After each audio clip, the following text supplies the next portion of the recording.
Señoras y señores, presenciamos el ingreso del secretario de Estado, el señor Marco Rubio, quien hace su ingreso acá al Salón Banderas del Palacio Nacional de la Cultura, acompañado del señor canciller Carlos Ramiro Martínez.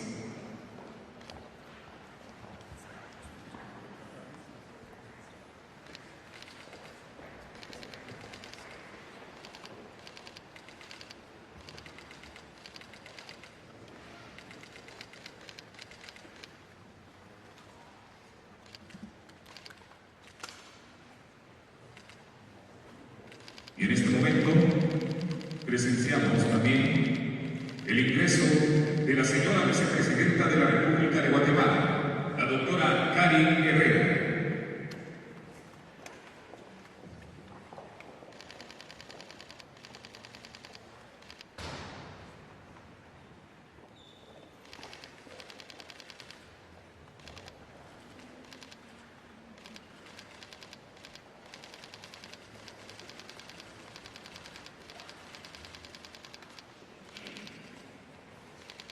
Señoras y señores, pueden tomar sus lugares, por favor, damos la bienvenida a esta reunión bilateral.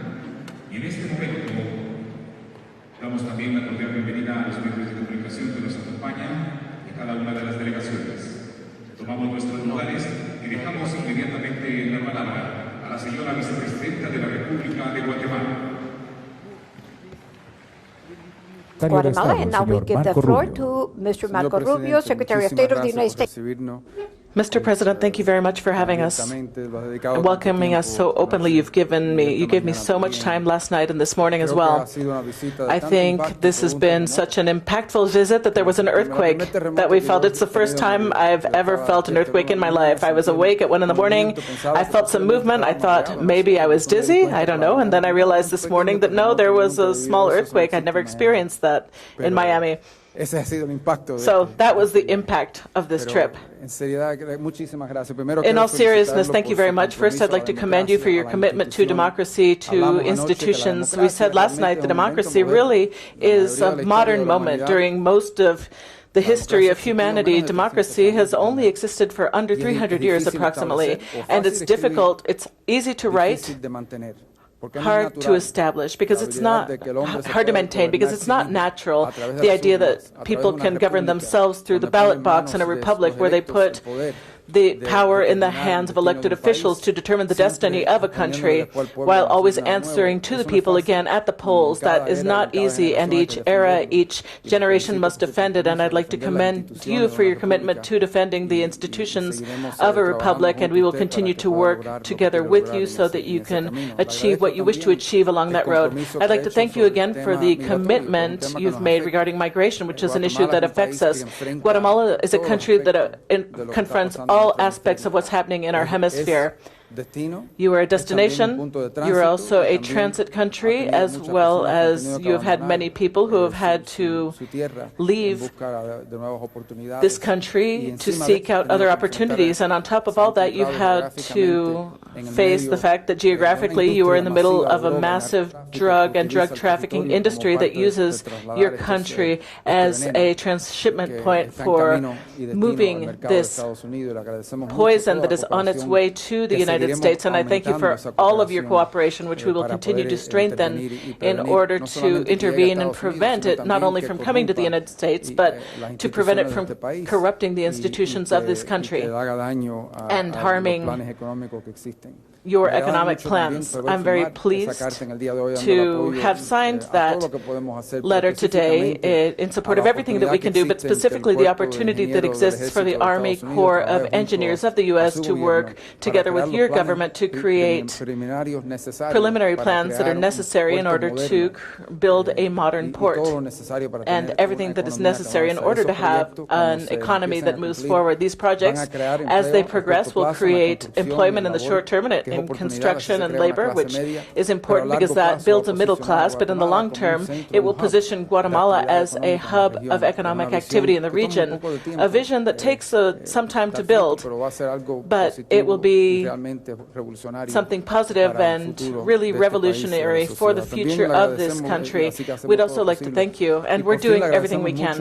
And finally, we thank you very much for your support and the relationship that you already have with Taiwan, another democracy. It's not easy in a world where there is a lot of pressure to change that recognition and to break those ties, but you have always stood firm, and we look for opportunities for that, not only to be diplomatic relationship, but for it also to be an economic relationship with investments and opportunities.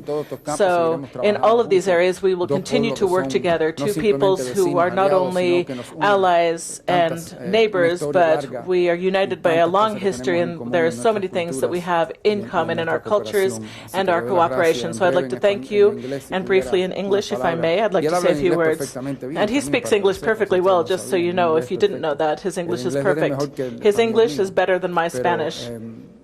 I just want to say a few words. First, I want to thank this very warm reception that I've received here from our allies, our partners in Guatemala, with whom we have a long history of diplomatic and economic and cultural engagement. We're not just neighbors, we're allies, we're friends, and I think that will be evidenced by the work that we've done here in the hours that we have been here. The very important offer of cooperation, which was already existing. Guatemala was already accepting deportation flights of their nationals who were returning home, and not just accepting them as deportees, but reintegrating them into society. In fact, I want to thank the business community here, who very firmly has said that this is an important part of bringing back their brothers and sisters and reintegrating them into the economic hopes and dreams as a labor force for the future. And so I think that's a very important step by the government and also by the private sector, which has been so supportive. The President, who's made the offer today, then we'll be working on the details of all this, but the offer to increase these flights and these deportations by 40%. It's very important for us in terms of the migratory situation that we're facing. His willingness to accept not just nationals, but those from other nationalities as they seek to ultimately return to their own homelands is also important, and we've pledged our support with those efforts, as we've done with other countries like Panama. We recognize that in addition to those who may be returned because they're currently in the United States, there are those who are here now from faraway places, and we are pledged to do all we can to help assist getting them from here to their final destinations in their homelands. In addition, our law enforcement cooperation is very strong. Tragically, Guatemala, because of ite geography, has been a place of transshipment of drugs. One time it was through small little airplanes that landed in clandestine fields. One time it was 70, 80 flights a year. Now last year I think there was one. And we hope this year it'll be zero. And that's thanks to the dedication that the authorities here have placed in shutting that down. But those maritime routes and other routes still exist. And it takes resources and, frankly, courage and dedication to go after those routes and shut down those routes. And we today will reauthorize programs that allow us to continue to work in partnership to stop that from happening. Drug trafficking organizations who do not simply leave violence along the way and obviously ship drugs into the United States that are very deadly, but they also, their existence in any country, one of the impacts that it has is it creates corruption, it compromises institutions, and makes it harder to govern a country and progress moving forward. We recognize that is the nefarious metastasis that often happens with the presence of these groups, and we are going to continue to do everything we can to help in that endeavor. And today I'll be signing waivers on foreign aid that will continue that partnership and hope to build on it as well. In addition, there are opportunities to cooperate economically. Today I've signed a letter of support pledging the full cooperation of the State Department on a very specific project, which is the partnership between the government of Guatemala and the Army Corps of Engineers in the United States to begin preliminary planning for the expansion of not one but two new port facilities, and in addition to that, the opportunity to do the interconnections through highways and railroads so that Guatemala can become an economic hub of trade and commerce, creating even more opportunity for the people of the region and of Guatemala. And finally, we must recognize the commitment the President and his administration have had to democracy and to freedom, and to respect for institutions and the rule of law. Democracy is a pretty new concept. It's less than 300 years old. It's easy to write on a piece of paper. it's hard to maintain. And your commitment to maintaining and defending democracy and the stability of institutions, the integrity of institutions, is critical for Guatemala's future. It's critical for all of our futures in every country where it's threatened. And in particular, as part of that, is your longstanding friendship and relationship with the people of Taiwan. And we hope and we'll do all we can to expand it beyond just the diplomatic realm to an economic one.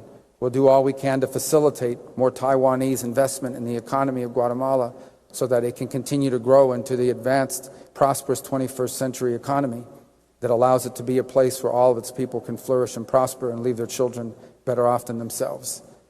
Thank you. Muchísimas gracias.